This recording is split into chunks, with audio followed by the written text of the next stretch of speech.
Olá, sou Brena Oliveira, repórter do Portal 86, e essa é a estreia do nosso quadro Páginas Laranja. O quadro Páginas Laranja será um quadro de entrevistas que você poderá encontrar na TV 86, nosso canal no YouTube. Nosso primeiro entrevistado é o ex-senador João Vicente Claudino. Agora, filiado ao PSDB, ele faz revelações nunca ditas na imprensa piauiense. Ele fala sobre a perda do seu pai, o empresário João Claudino, fala também sobre questões familiares, sobre os negócios e sobre o seu futuro político. Tanto minha mãe como meu pai foram forma diferente de câncer. Esse é um vazio que fica pro resto da vida. Eu comidas pesadas meia-noite, o jantar dele era 1h da madrugada, ele dormia tarde.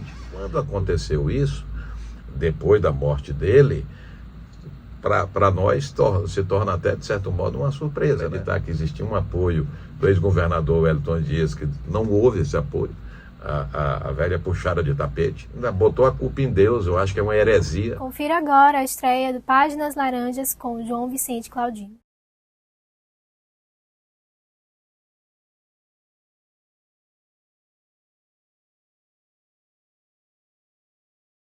Eu venho de uma família, filho do seu João, da dona Socorro, meu pai fundador do Grupo Claudino, e isso iniciou todas as suas atividades lá em Bacabal, em 1958, no Maranhão. Minha mãe era uma tabeliã de cartório, deixou o cartório para casar com meu pai em 1961 e nasci em Cajazeiras, na Paraíba. Nós somos 5 irmãos, 3 são paraibanos que nasceram em Cajazeiras e 2 aqui já no Piauí, porque viemos para cá, para o Piauí, por conta dos negócios ter vindo para o Maranhão, e aqui meu pai instalou a base de todos os empreendimentos e chegamos aqui em 11 de janeiro de 1968 e por isso eu me coloco como piauiense, porque quando eu cheguei aqui eu tinha 4 anos e 11 meses de vida. Então não tenho o sotaque paraibano, a minha vida, os ensinamentos de vida, os amigos, tudo foram da minha vivência em Teresina, no estado do Piauí, andando. Conheço todos os municípios como empresário, como político. Da mesma forma do Maranhão, foi minha adolescência também no interior do Maranhão, e ajudando meu pai também nas lojas, no Armazém Paraíba. Fui fazer faculdade em Fortaleza, me formei em Ciências Econômicas e Economia na Unifor, passei em 1980, deixei a faculdade em 84, formado. Vim ser diretor do Grupo Claudino, hoje estou à frente também da empresa do grupo, da indústria.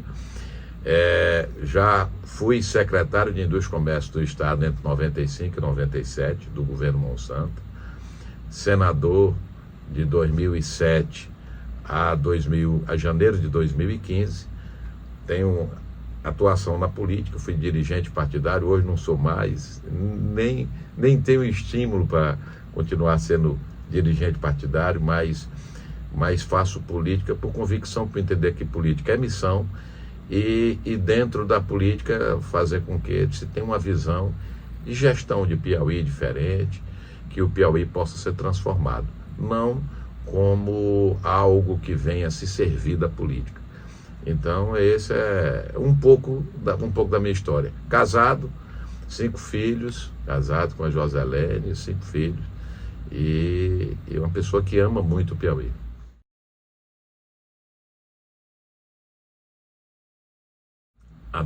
Tem muita inspiração, desde a própria família, meu avô Joca, meu avô Vicente, meu avô, tanto que meu nome João Vicente é João, por conta do meu avô, o pai do meu pai, que é João, mas chamado de Joca, comerciante, um homem muito trabalhador, e Vicente, que era o pai da minha mãe, que também comerciante, mas político, foi um dos fundadores do PTB no Brasil, desde a época do Getúlio, isso na região do Cariri, do Ceará. certo? As posições, um homem muito firme, era um homem que tinha também um comércio, tanto que meu pai conheceu minha mãe vendendo máquina de costura, máquina Vigorelli, e meu avô vendia naquela época muita máquina de costura, e lá ele conheceu nas visitas que fez ao meu avô para vender máquina.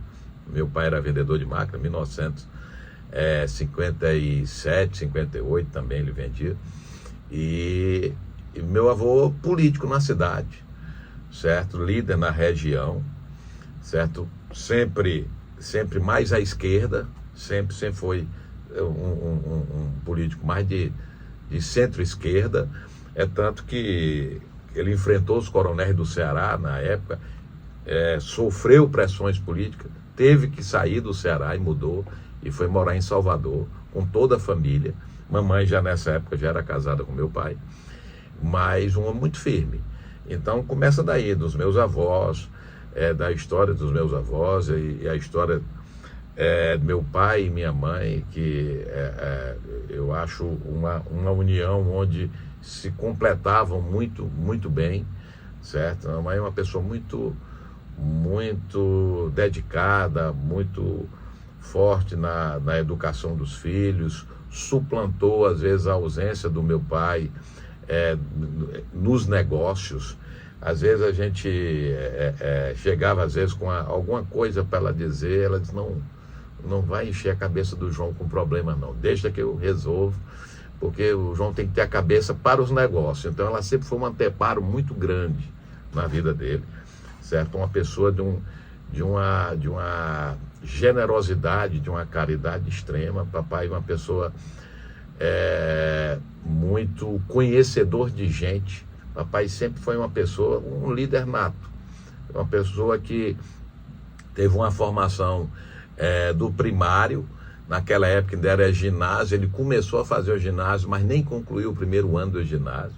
Então tem uma pessoa com primário, onde a verdadeira escola, universidade, mestrado e PhD foi a vida, conhecendo as pessoas, conhecendo o mundo, através do trabalho, de uma disposição de trabalho imensa, extremamente criativo,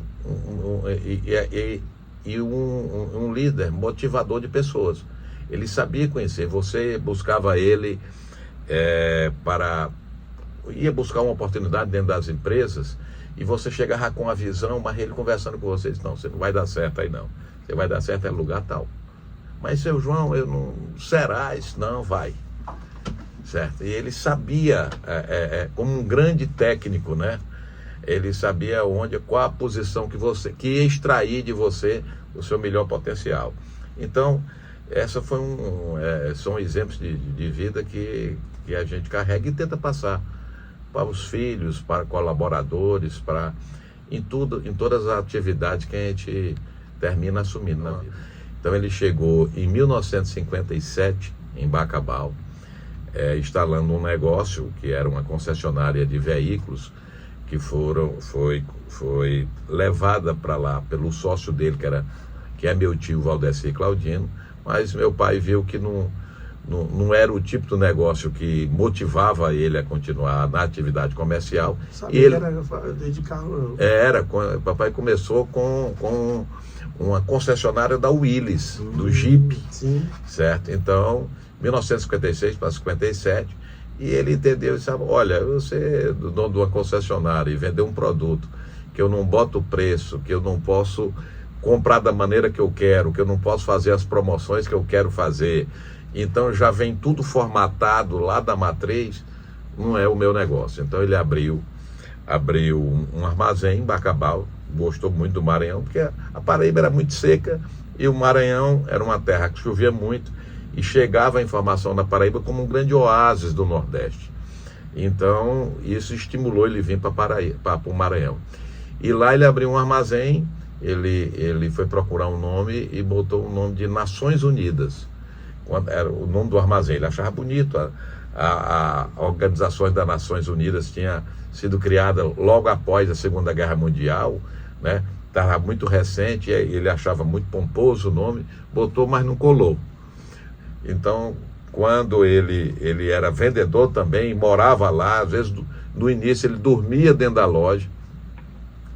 e Armazém Nações Unidas, mas a turma só dizia, olha, quando procurava qualquer coisa, vai ali, tem um paraibano que chegou aí, vai na loja daquele Paraíba, daquele cara, daquele paraibano. Aí ele disse, rapaz, eu vou botar o nome Armazém Paraíba, que todo mundo, ninguém chamava Nações Unidas, e daí nasceu o nome Armazém Paraíba, certo? Então foi em Bacabal, em 1958.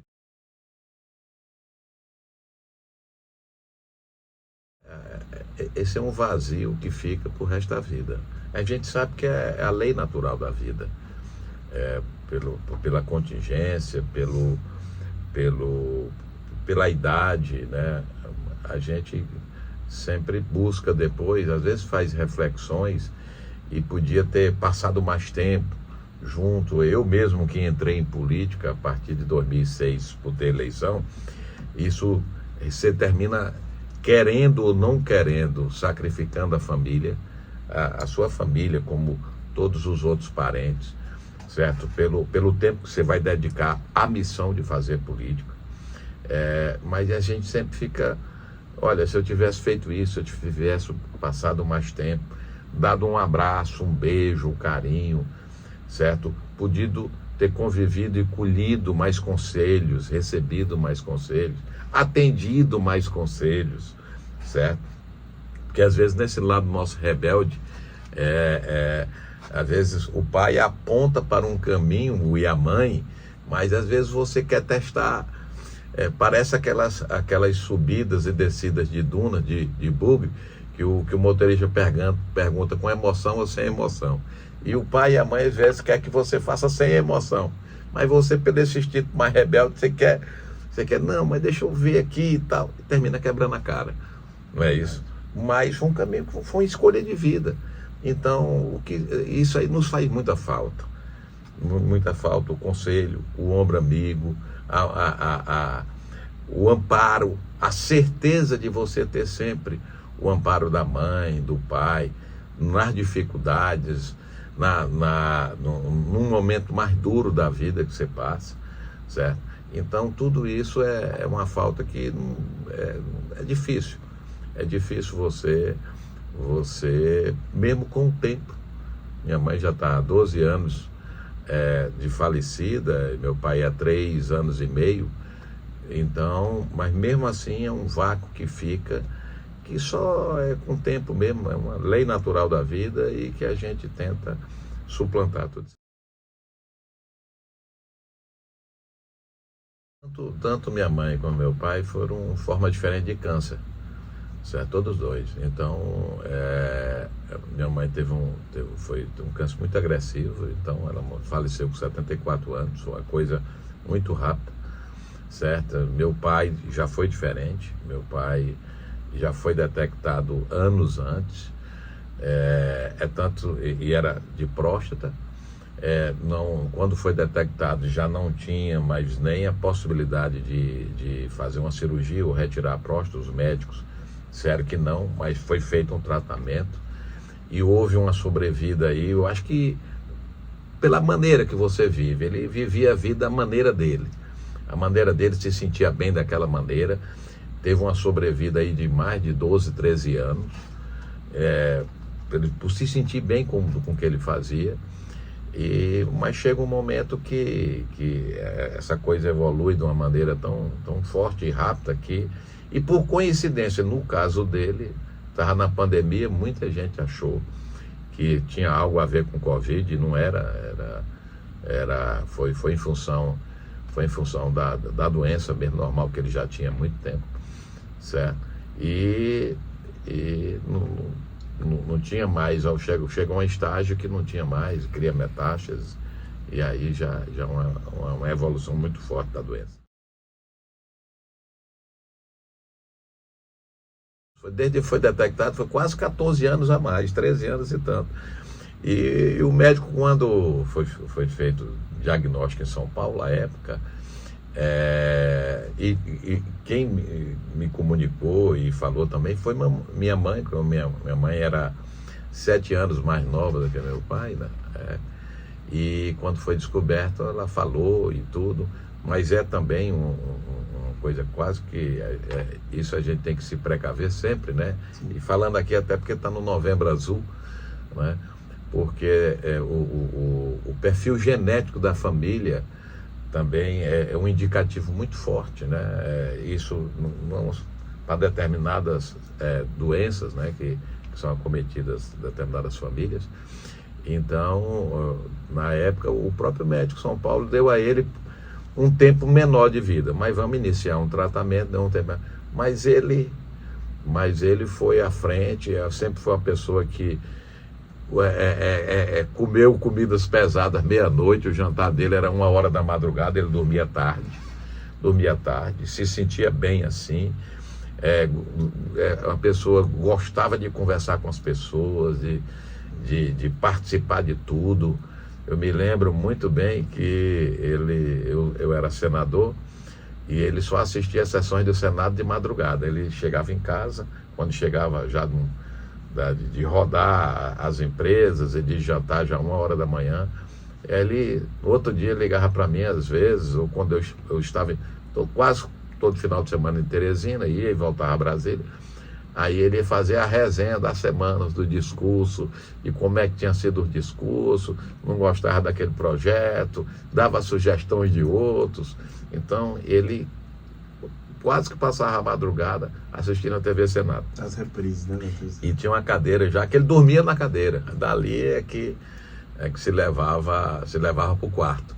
Mas ele dormia assistindo, mas já dormia às 5 da manhã, quando o sol estava raiando. Aí é que ele ia para o quarto Interessante.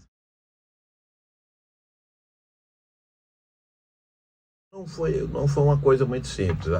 Apesar da gente não ter ninguém aqui no Piauí da família político, mas as amizades políticas que ele teve e tinha, sempre foi uma amizade que frequentaram muito a nossa residência. Lá em casa, sempre os amigos dele, de muito tempo, não eram políticos ocasionais. Ele desenvolveu uma amizade independente de política. Muitos entraram em política, primeiro se tornaram amigos para depois, como foi o caso do deputado Juraci Leite. Deputado Juraci, a doutora Jandira, eram os dentistas lá da nossa família. Meu, da Cláudia, de mamãe, dele. Então daí nasceu até as raízes políticas na cidade de Piripiri, da família da doutora Jandira, que já tinha sido um deputado. Então daí nasceu o incentivo, a motivação para o Juraci disputar, por exemplo, em 1982. Mas já tinha outros políticos, já tinha o deputado Milton Brandão, foi um bom amigo dele de política, certo, aqui no estado do Piauí, como o senhor Tomás Café, que foi prefeito em Pedro II, outros amigos que tinha de muito tempo. Minha mãe, quando foi tabeliã de cartório em Cajazeiras, o juiz da cidade era o doutor Herbert Maratuan, que é o pai do deputado Homero Castelo Branco. Então ele foi juiz na cidade da minha mãe.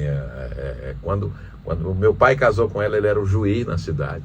Então sempre teve um entrelaçamento de muitos políticos, e isso teve tantos, Humberto Reis, tantos políticos que frequentavam Jesualdo Cavalcante, frequentava o ciclo de amizade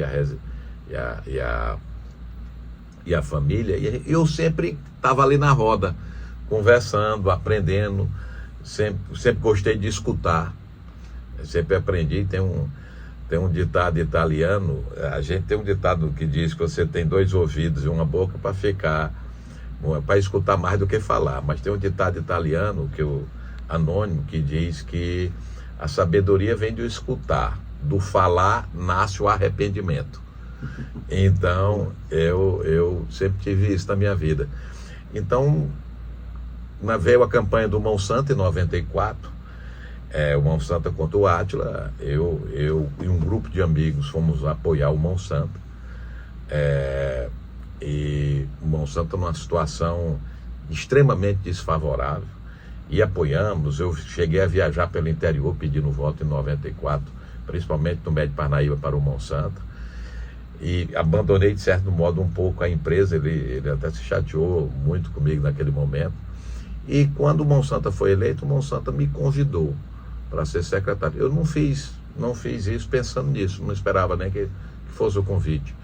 Mas me convidou e foi um momento que eu tive que me afastar da empresa e isso, de certo modo, ele achava até que eu ia durar pouco na secretaria, porque o ritmo da coisa pública é outro, né?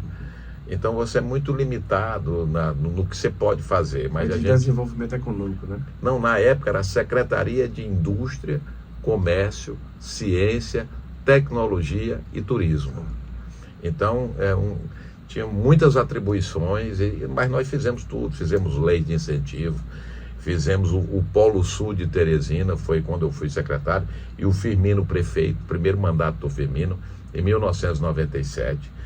Teresina já não tinha mais distritos industriais para se colocar empreendimentos. Hoje o Polo Sul também está praticamente cheio, precisa de novas áreas industriais, entendeu? E apoiamos artesanato, colocamos a FAPEP, a Fundação de Amparo à Pesquisa, em funcionamento efetivamente.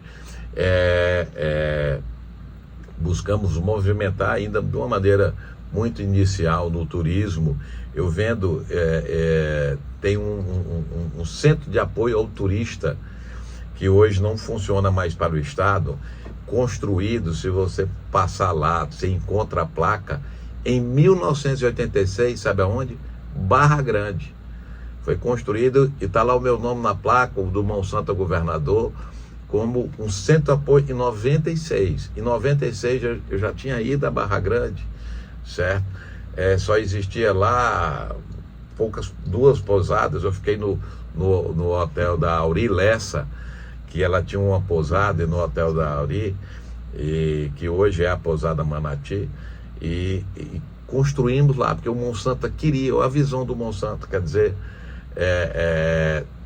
96, estava iniciando o município de Cajueiro da Praia. Já era emancipado? Já era município? Já era emancipado. O Monsanto assinou a lei de emancipação, eu acho que de mais de 50 ou 60 municípios do Piauí, foi quem mais assinou a lei, e o Cajueiro já estava se preparando para ter a primeira eleição, e já estava no ano da eleição, e tem lá.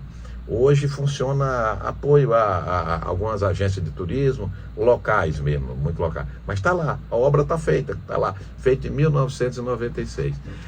Então, nesse momento, eu deixei a secretaria em 1997, me filiei ao PSDB, porque o professor Walter Reis tinha me convidado em 95 a filiar ao PSDB. Eu era eleitor de Pedro II, transferi meu título para Teresina, porque eu também fui para Pedro II, porque o Milton Brandão e o Juraci Leite me levaram para ser eleitor. Eu era eleitor de Fortaleza, aí transferi o título para Pedro II e de Pedro II para Teresina. E assim fizemos aquela despertar daquela chama política, certo? Mas Humberto Reis, ele sempre me ensinou o seguinte: você só entra em política, só bote o pé na calçada quando todo mundo de dentro da sua casa já esteja votando em você e concordando em você entrar na política. Então, por isso que eu demorei mais tempo, porque eu não vim de uma família política, por isso que eu só fui candidato em 2006, porque foi um momento que a família disse: não, eu acho que é o momento, inclusive ele, é o momento oportuno para você ser candidato. Ativamente, e principalmente em 2010, ele fez uma coisa que eu não esperava, duas coisas. Primeiro, em 2008, ele se tornou presidente de um partido político aqui, que era o PRTB. Eu nunca esperei. Aí eu disse: mas por que o senhor não entra no PTB? Ele disse: não é bom a gente ter dois, a gente faz até uma coligação. Então, aí ele começou a montar o PRTB, e o PRTB cresceu no Piauí. E em 2010, ele fez uma coisa que você acabou de perguntar: por que ele nunca disputou nada? Aí em 2010 ele disputou. Ele foi ser o primeiro suplente do senador Ciro Nogueira, que ninguém achava, da nossa chapa, nós, como terceira via, normalmente eram 2 vagas de Senado, o governo irá fazer uma, e a oposição, teoricamente a oposição, que tinha se colocado naquele momento como oposição, que era o ex-prefeito Silvio Mendes, tinha se colocado como oposição. Eu, em função de acreditar que existia um apoio do ex-governador Wellington Dias, que não houve esse apoio, a velha puxada de tapete, certo? Então, Acompanhei bem isso. você acompanhou bem, né? Ainda botou a culpa em Deus, eu acho que é uma heresia, Exatamente. certo? Tudo isso. E eu retardei a minha saída. Então, eu já era uma segunda oposição, sem ser, de certo modo, porque eu terminei votando na presidente Dilma naquela época. Eu não rompi com o governo federal. Era o senhor de um lado e o Wilson Martins com a Dilma, né? Com a Dilma no palanque, né? Tanto que a Dilma não veio ao Piauí. Ela não veio naquele ano fazer a campanha. O próprio Lula, né? Ficou mais a distante. Gravou pro Wilson, não gravou para mim, mas não veio ao Piauí, certo? A Dilma. E ele se tornou o primeiro suplente, então disputou. Para mim foi duas surpresas. Foi, primeiro, ele virar dirigente partidário. Segundo, disputar uma eleição. E nós fizemos. Um senador, a oposição não fez nenhum, e o governo fez um, que foi o ex-governador Wellington Dias. Fizemos, chegamos a fazer 5 deputados estaduais, 2 deputados federais, que foi o deputado Parlandinha e a deputada Iracema Portela. Então, tivemos quase 22% dos votos, provocamos um segundo turno na eleição.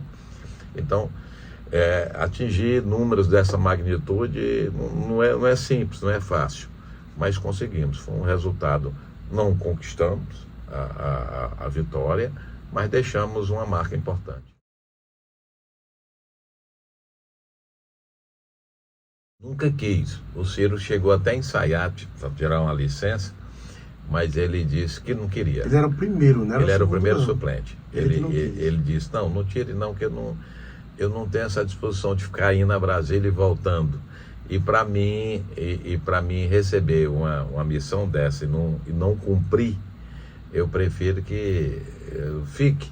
Eu torço que você tenha saúde, não precise de licença e eu rezo pela sua saúde. É uma convicção dele, Sim. né? Ele quis ajudar, quis participar ajudando, mas sem um compromisso de ter, como se diz em alguns momentos da política, alguns acordos, né? Os acordões, de não, né? Porque fulano de tal vai ser candidato a tal cargo, mas ele tem que dar 1 ano de mandato para fulano, ou alguma coisa assim, e uma das exigências que ele fez, você não tem compromisso de dar 1 dia, porque eu não quero. 1 dia de mandato, eu não quero.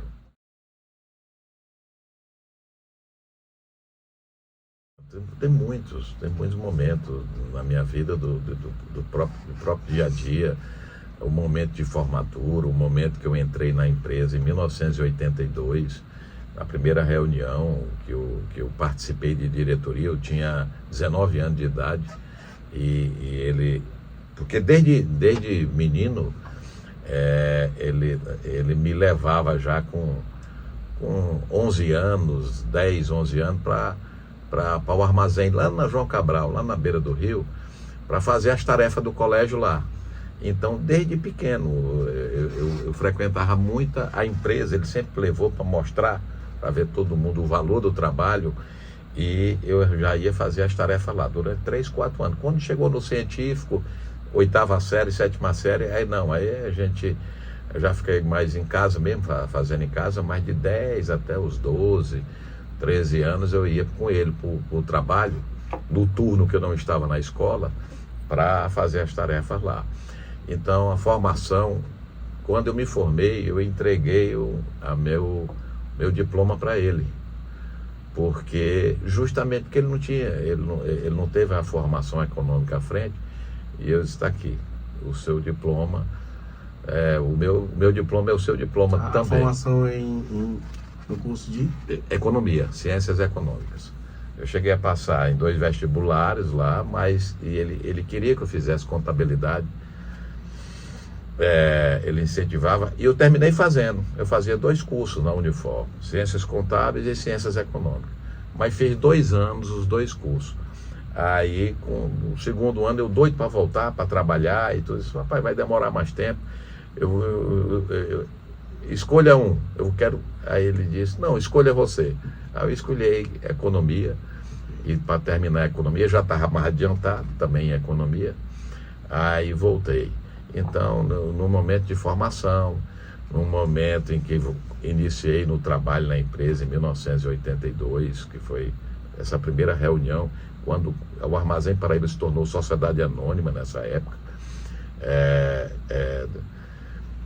momento desses desafios políticos, de experiência. Eu sempre via política, às vezes a gente acha que política é um ambiente tão nocivo, e de certo modo insalubre, que também mas eu sempre tirei lições extremamente positivas de vida, não só lá quando eu fui secretário do Comércio, como também nos 8 anos que eu passei de mandato como senador.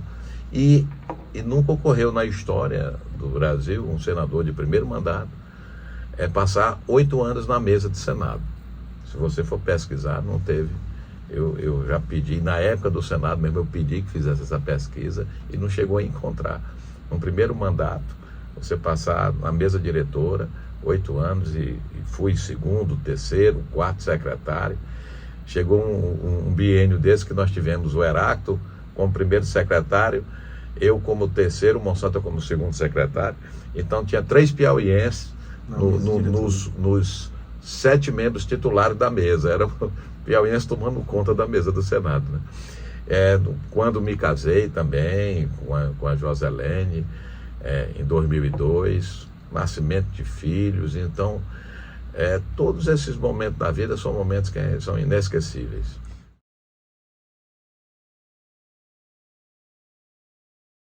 Cada empresa, cada família tem um processo. O papai era uma pessoa que ele tomava decisões muito próprias dele, né? Então, todos os irmãos ficaram participando com o mesmo percentual de tudo, certo? Há sempre, não houve assim como é que se diz, um delinear de um processo futuro de todos os projetos do grupo. Então falta sempre uma busca de uma unidade para buscar o caminho do pensar o grupo como um todo, tá certo?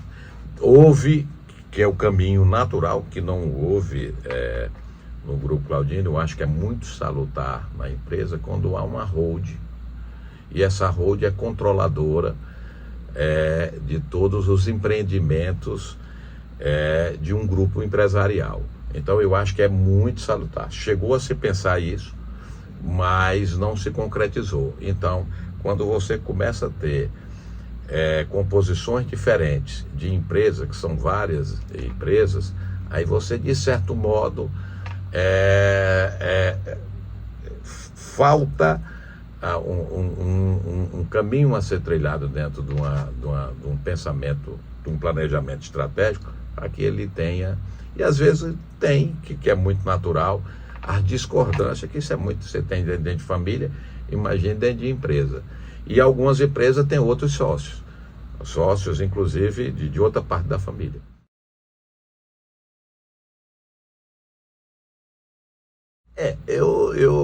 Isso ocorre em segredo de justiça. Eu não posso nem tocar nesse assunto, mas quero dizer o seguinte, que para nós filhos, foi, de certo modo, primeiro, eu acho muito natural que todos aqueles que têm o direito, buscam o direito, e se for, tem que fazer parte. Esse é meu pensamento, tá certo? Eu defendo isso sem nenhum tipo de questionamento.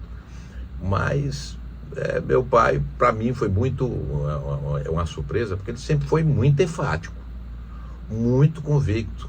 Quando se perguntava, havia, às vezes, vamos dizer assim, uma fagulha de alguma historinha, ou um fuxiquim, dizendo que poderia ter. Ainda mamãe viva, ele vivo, e ele sempre foi muito, muito duro, que não existia. Então, quando aconteceu isso, depois da morte dele, para nós se torna até, de certo modo, uma surpresa, né? Mas isso anda aí de uma maneira dentro da lei, da justiça, para que se dirima todas essas questões, né?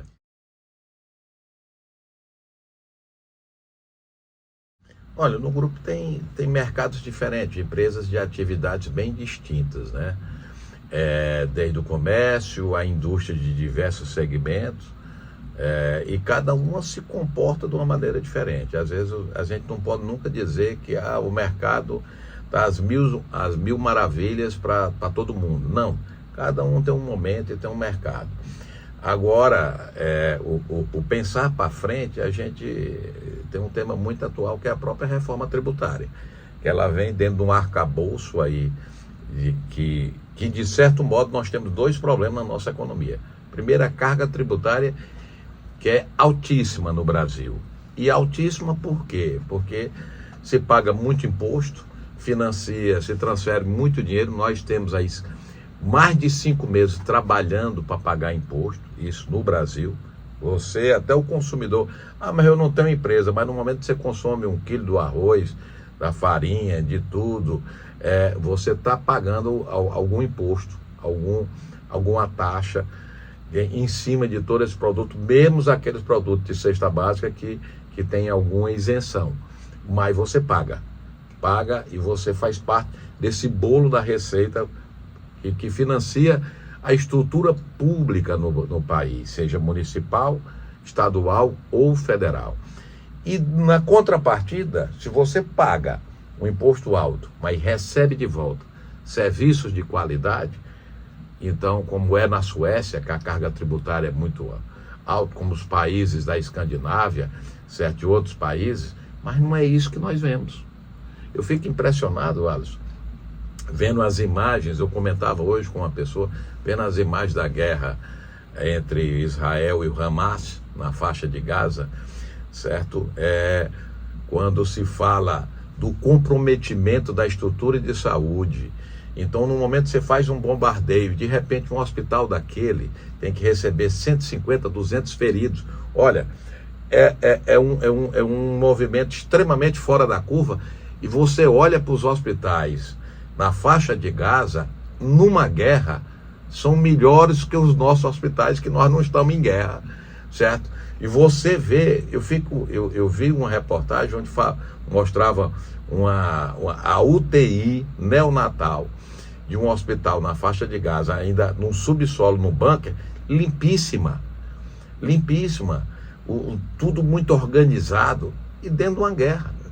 Então, como você paga muito e recebe de volta pouco, então aí é que a carga tributária se torna extremamente injusta.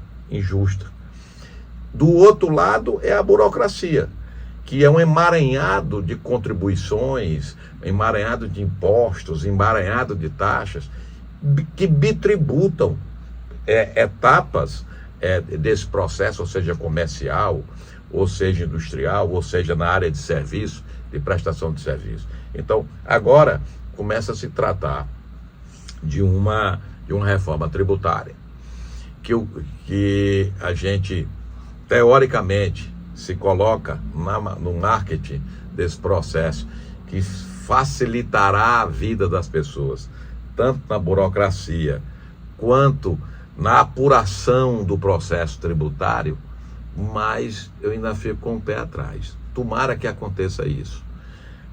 Se resume 5 impostos, pelo menos é um primeiro momento, para se criar 2, certo? Uma carga tributária que está sendo feita por estimativa, certo? Que eu acho muito alta. Quando você vai para países desenvolvidos e você anda numa viagem e vê o que se chama lá do imposto direto sobre consumo, que na maioria tem a denominação de IVA, certo? Que aqui será o IBS, CBS. Então, com uma taxa muito acima, eu quero ver que tudo isso ocorra para o benefício da compreensão de tudo isso. Então, no grupo, a gente vai ter que, em cada um, como eu disse, cada empresa ela se comporta dentro de uma ação de mercado, certo? Na parte do varejo tem que se avançar, e principalmente no mercado eletrônico, porque nós passamos muito tempo sem estimular, ainda estamos caminhando ainda distante de outros que já avançaram muito mais, porque você não disputa mais o mercado na Álvaro Mendes ou nos shoppings de Teresina. Você disputa no Brasil, mas disputa com Pequim, disputa com Xangai, disputa com outros países do mundo, que você compra, a mulher compra uma saia muito bonita dessas lojas, você compra uma peça aqui para o seu portal e vem de lá. Às vezes tem uma surpresa de não vir a peça, vem um tijolo, vem uma pedra, vem um negócio assim, que não encontra. Acontece isso, certo? Mas você vê na praticidade dessa relação uma coisa muito mais efetiva na resolução do seu problema como consumidor. Então, o país, eu acho que esse ano ele vai ter um crescimento aí estimado até um pouco acima, mas tenho lido sob a perspectiva do ano 2024, e principalmente nesse cenário, se essas guerras, hoje a gente acha que não existe mais a guerra da Rússia com a Ucrânia, mas ela continua existindo. Essa de Israel é um barril de pólvora, toda aquela região. Tomara que não saia da área circunscrita que é hoje, porque senão ela será muito complicada, e ali é uma região detentora das maiores produções de petróleo no mundo, certo? Então isso afeta diretamente a produção mundial de petróleo. Consequentemente, se o preço disparar, ninguém sabe onde é que nós vamos parar com tudo isso. Então, cada um tem um planejamento. Eu acho que tem que se precaver para um ano 2024, dentro das perspectivas ainda um pouco nebulosa, para que a gente possa buscar resultados melhores.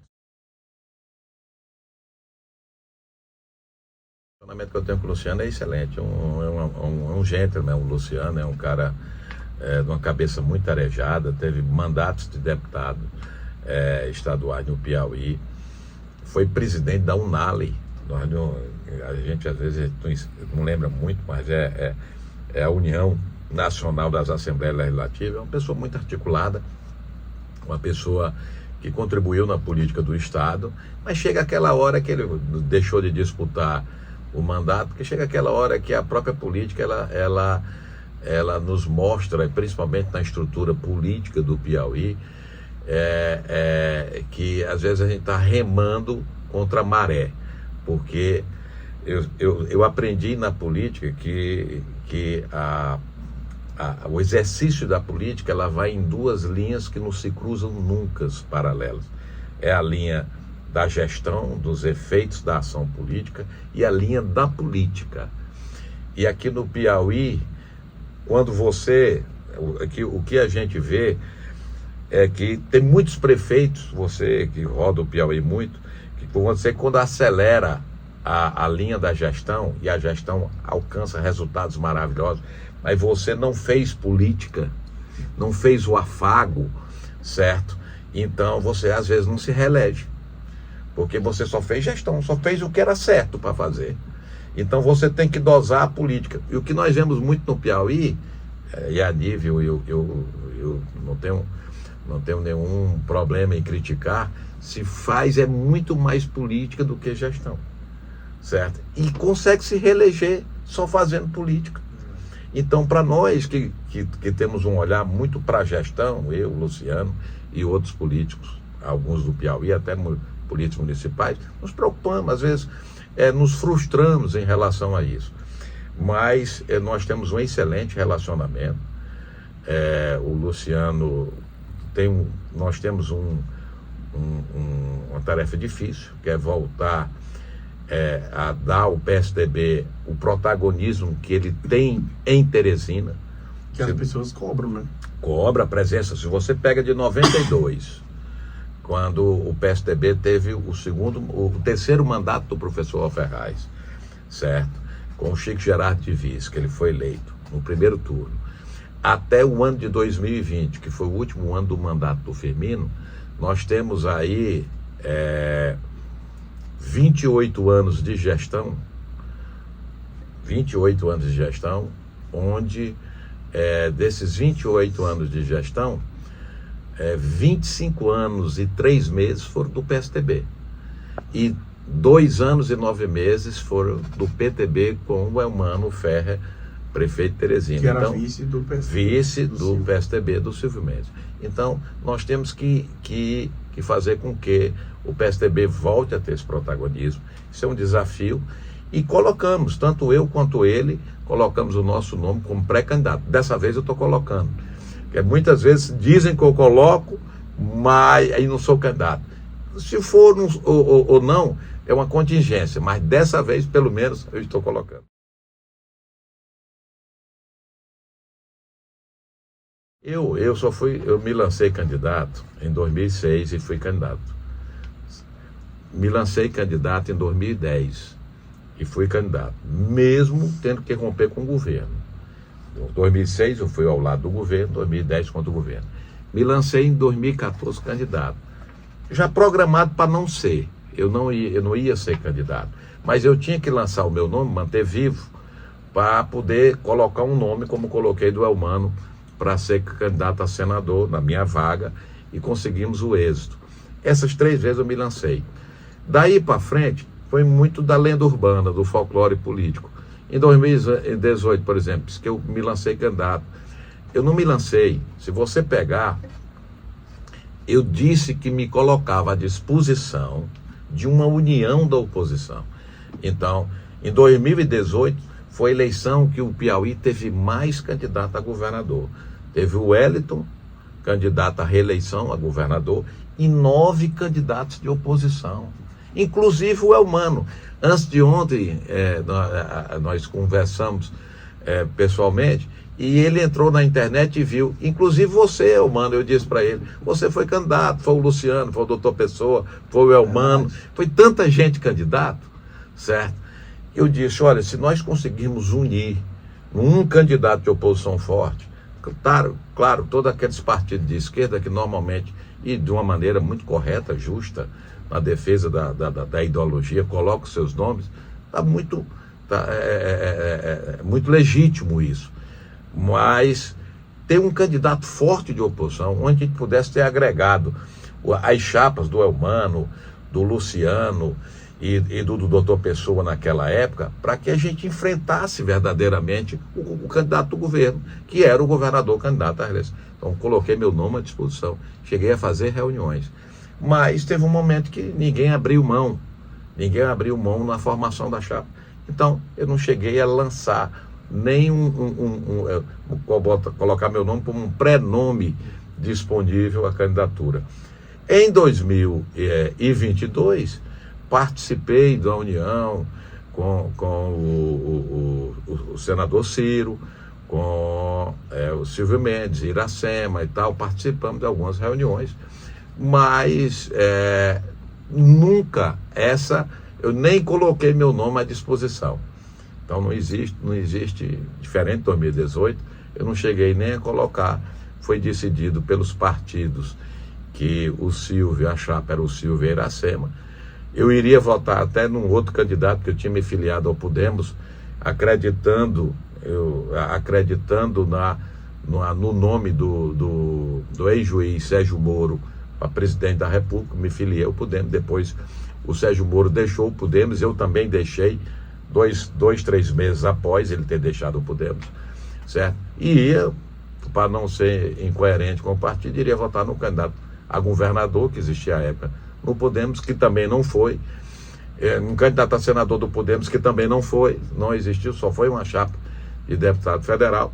Então eu declarei meu voto ao candidato Silvio Mendes e votei no Silvio, certo? Já no transcorrer da campanha, e ele realmente não houve o êxito na campanha. Então, mas essas lendas do folclore político, isso aí existe, isso é normal. Mas dessa vez, se eu não for candidato aí, pode dizer oficialmente, o senhor se lançou, você pré-lançou e não foi. Isso aí você está falando a verdade.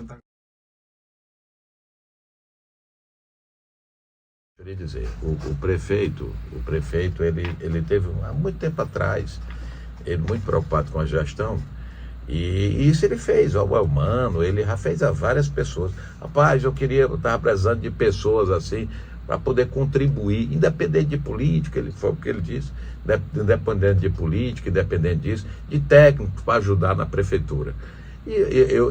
Tanto o Elmano quanto eu, como outras pessoas, independente de politicamente estar lá dentro, não faço parte, não tenho indicação nenhuma, certo? Nem fui atrás disso, não há nenhum problema com o prefeito nessa natureza. E chegamos a falar, o Paulo votou nele em 2020. Paulo fez carreata com o doutor Pessoa, saiu como os candidatos do PTB, boa parte dos candidatos do PTB, que votamos no primeiro turno no Fábio Abreu, certo? Fazemos parte da coligação do Fábio Abreu, no segundo turno, 25%, 30% mais, foram votar no Kleber Montezuma, e o restante foi votar no doutor Pessoa. Porque ali era Fábio Abreu, né, que ficou em terceiro, não, acho que ficou atrás. Não, o terceiro foi a Gesse. Quarto, Fábio Novo, quinto, Fábio Abreu. Aí Kleber em segundo e o prefeito do doutor Pessoa. Foi. Né? Então, bem lembrado. O Paulo Roberto, eu acho que o prefeito viu ele já tardiamente, entendeu? Porque ele fez parte da campanha, no segundo turno foi a todas as carreatas. Então, ele, um dia desse, até contribuiu, ele reconheceu isso. Rapaz, eu devia ter chamado o Paulo antes, porque ele realmente fez e votou. Falando algo que ninguém divulgou, assim, as lembranças, né, de jornalísticas e de todo mundo, do próprio prefeito. Então, realmente, ele fez parte, organizou carreata, fez tudo, com o pessoal do PTB, boa parte do PTB que foi, como outra parte foi apoiar o Kleber Montezuma. O partido se dividiu, então o Paulo fez parte da turma que foi para o doutor Pessoa. Então, não precisava nem indicação minha, nem do Elmano, nem de ninguém, ele fez parte da campanha.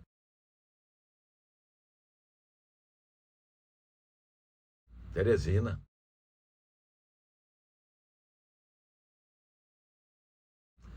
Olha, eu tenho lido série, eu gosto muito de série. Tem muitas séries, mas eu gosto muito de filme e livros biográficos. Todos os livros biográficos e histórias de grandes líderes, de grandes comandantes e assim. Séries, tem algumas que me prenderam muito. Eu gosto muito de séries de suspense e séries que também, e filmes com cunho de análise de poder, às vezes de poder, como um dos filmes que eu mais que eu assisti, tu não era nem nascido na década de 70, Todos os Homens do Presidente, que falou sobre o Watergate, que afastou o Richard Nixon do poder e inclusive ganhou o Oscar. Daí para frente eu comecei a despertar até a mosca azul da política. Fluminense no Piauí e no Rio de Janeiro.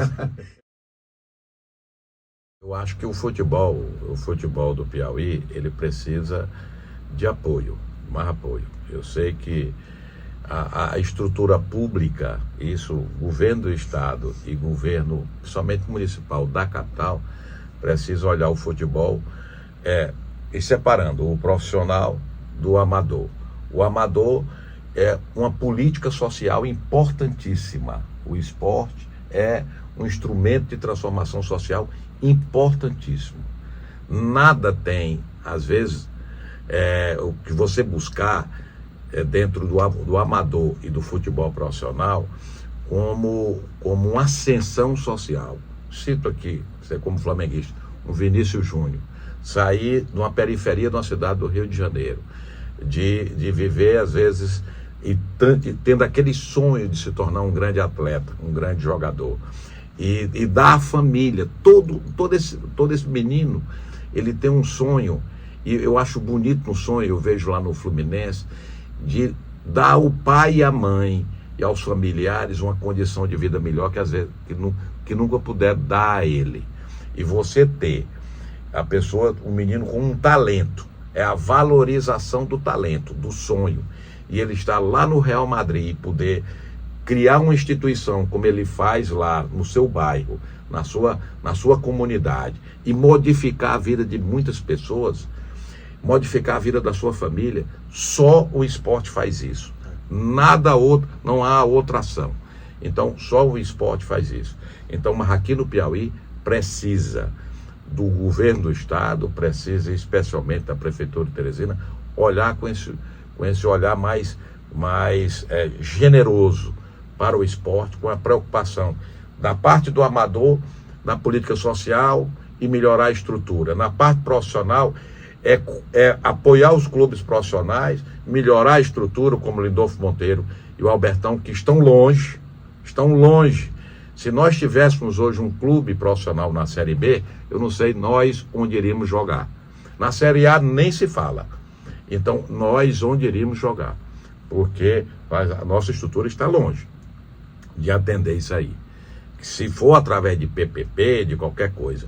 Mas o Piauí, o governo, o poder público do Piauí, o governo do estado, Prefeitura de Teresina, se você buscar os outros 8 estados do Nordeste, é o estado que menos apoia e investe no futebol profissional.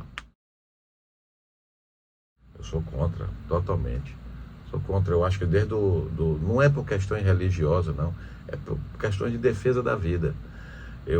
O que tem já na Constituição, nas 3 possibilidades, onde se concebe dentro da lei a possibilidade de um amparo legal para aceitar dentro da questão jurídica isso, já está discutido, pode até se questionar, mas ampliar isso aí, tornar isso uma prática, isso é uma coisa abominável. Eu acho que no momento que se concebe a vida, isso é uma coisa divina, tá certo? Isso é uma coisa que Deus nos colocou naquele caminho, naquela missão.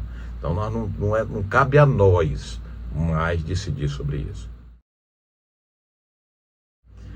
Olha, eu sou contra até porque, por mais que diga, eu já visitei países que tem, por exemplo, Holanda, ela chegou a ter ruas e locais que você, não era só era liberada a maconha, era o uso de drogas, né?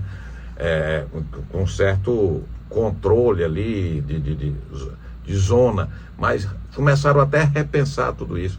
O problema é que às vezes é o que vem por trás de toda uma rede de tudo isso, é o que está por trás de tudo isso, não é só o uso da droga, mas é por trás de tudo isso. Então eu sou contra.